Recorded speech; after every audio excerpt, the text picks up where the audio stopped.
Assalamualaikum warahmatullahi wabarakatuh. Salam jumpa, salam sejahtera untuk Anda semua, para pemirsa.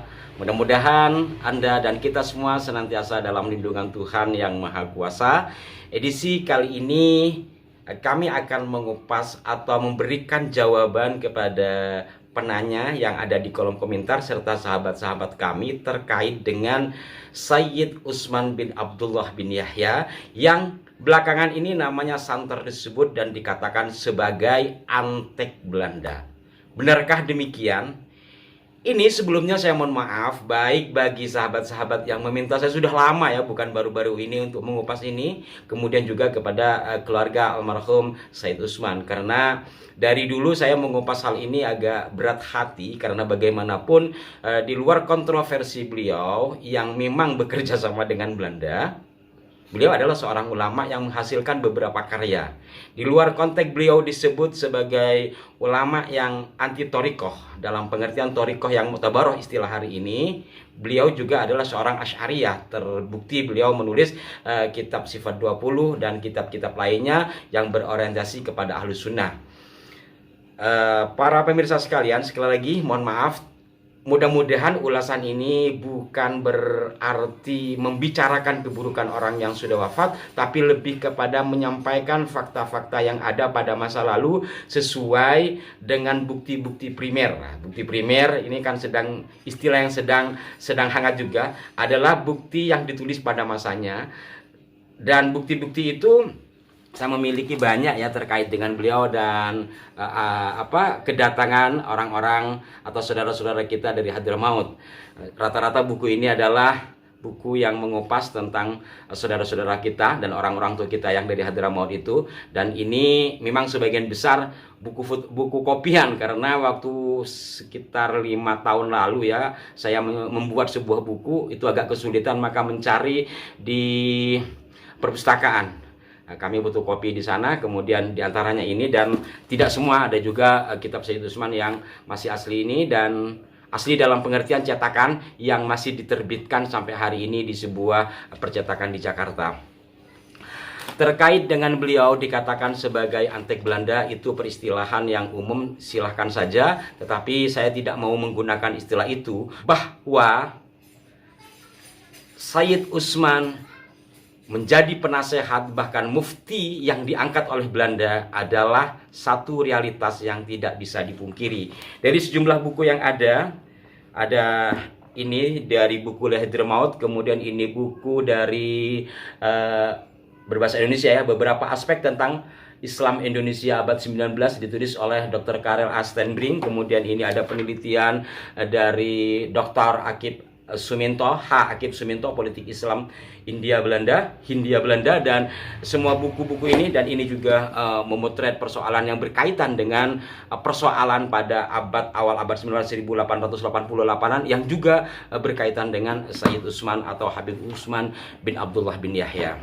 Intinya bahwa saya ambil garis besarnya saja, nanti silahkan saudaraku sekalian menilainya. Kami di sini tidak menghukumi atau memvonis. Satu di antara yang dicatat oleh Stenbring bahwa Sayyid Utsman bukan hanya sekedar menjadi penasihat Sunuk Horgronya, maklum beda kampung. Sebelumnya beliau juga sudah menjadi penasehat dari seorang orientalis, yaitu Van den Berg. Buku ini adalah buku Van den Berg, LWC Van den Berg, yang namanya sekarang sedang mencuat juga di medsos. Nanti akan saya sampaikan pada edisi berikutnya mungkin tentang siapa Van den Berg. Kemudian juga seorang orientalis, Kholi, dan terakhir Sunuk Horgronya. Tidak bisa dipungkiri dari realitas yang ada bahwa almarhum Sayyid Utsman atau Habib Utsman bin Abdullah bin Yahya memang bekerja sama dan menjadi pembantu dari 3 orientalis ini, yakni Van den Berg. Bahkan buku ini sebagian dibantu oleh Sayyid Utsman, termasuk diantaranya adalah peta Hadramaut. Van den Berg, Kholi, dan Sunuk Horgronya. Dari semua persoalan yang ada 2 titik poin yang barangkali cukup penting untuk kita ketahui terkait dengan persoalan di masa silam. 2 poin itu apa? Pertama adalah keterlibatan Sayyid Utsman sebagai mufti Betawi umum disebut Mufti Betawi, walaupun Stenbring menyebutnya Mufti Nusantara yang diangkat oleh Belanda. Poin diantaranya pada saat itu adalah kontroversi terkait dengan mendoakan non-muslim Ratu Belanda. Ini saya kesampingkan dulu. Yang masih relevan mungkin hari ini terkait dengan tarikat. Nah, terkait dengan tarikat ini, karena ini bukan hanya persoalan paham, tetapi juga menyangkut keamanan dan keselamatan nyawa seseorang, bahkan keluarga. Ini dalam tulisan Stenbring. Ketika itu terjadi suatu peristiwa kompleks yang sedang disinggung di atas, yaitu kegiatan tarekat Naqsyabandiyah di Cianjur. Penghulu Sukabumi dan Cianjur sudah masuk tarekat juga. Menurut Kholi dan temannya Raden Muhammad Musa, penghulu Garut, tarekat itu adalah unsur yang membahayakan dari segi keamanan. Oleh karena itu mereka mengusulkan supaya penghulu dipecat. Hal ini bagi Raden Muhammad Musa memberi kesempatan supaya anaknya yang kebetulan cacat mental dan sukar untuk memperoleh jabatan yang baik diangkat menjadi penghulu sekaligus. Jadi mereka menyalahkan tarekat pada umumnya, pada khususnya tarekat Naqsyabandiyah, antara lain disebarkan karangan Sayyid Utsman yang menentang tarekat. Intinya bahwa melalui Kholi, sahabat awal sebelum Senuk Horgronya, ini Sayyid Utsman telah membuat tulisan terkait dengan tidak bolehnya tarekat. Bahkan dalam ini saya tidak mengada-ada, dalam kitab beliau sendiri di Minhajul Istiqamah fid Dini Wassalamah, Sayyid Utsman mengatakan bahwa tarekat pada saat ini, artinya pada tahun 1885-86 ke atas, yang pada masa itu jaya-jayanya Thariqah Naqsyabandiyah dan Qadiriyah, ada juga Qadiriyah Naqsyabandiyah, itu dianggap sebagai perbuatan yang sia-sia.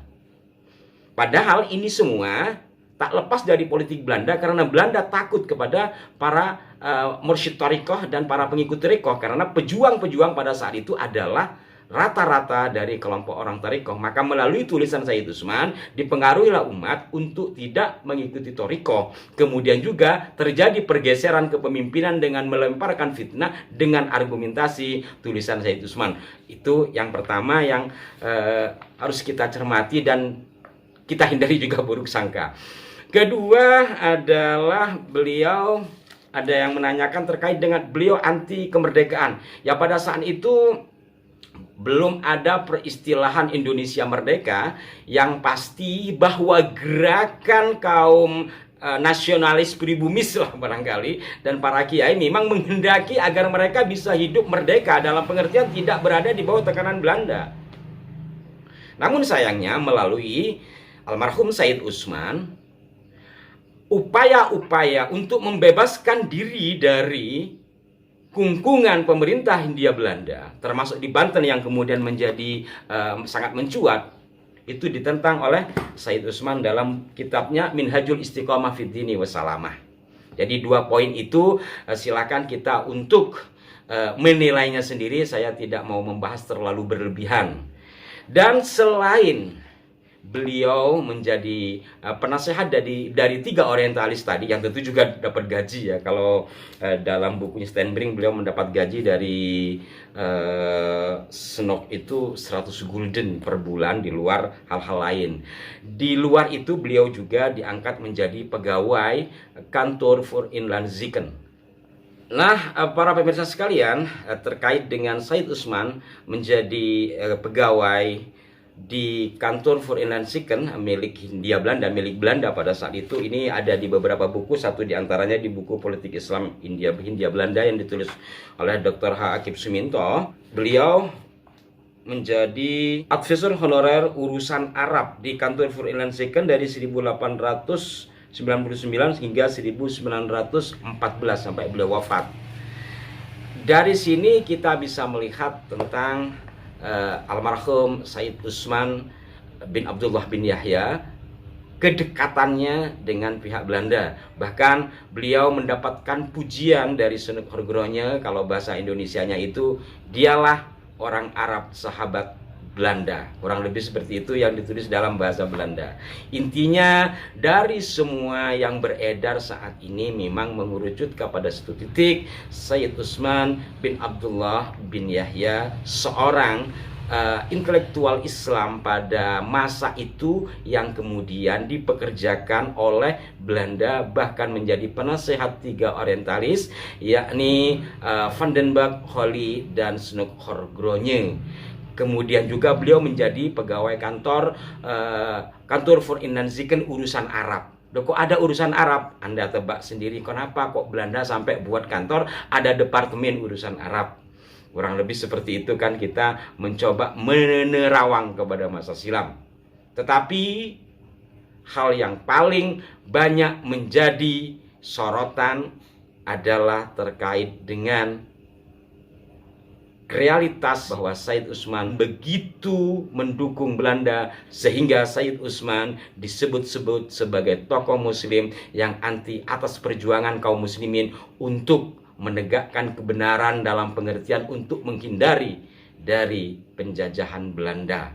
Terkait dengan hal ini yang berkaitan juga dengan istilah geger Cilegon, insya Allah akan saya bahas pada edisi mendatang. Namun dari semua uraian ini kami hanya menyampaikan realitas-realitas yang tercatat sesuai dengan fakta-fakta yang ada, termasuk dengan bukti primer. Bukan berarti kami menganggap beliau salah semuanya, karena bagaimanapun beliau seorang ulama yang memiliki karya-karya yang masih dibaca sampai saat ini. Satu di antaranya seperti Adabul Insan, Sifat 20 dan sebagainya. Tetap kami berdoa, Allahumma firlahu warhamhu wa'afihi wa'fu anhu.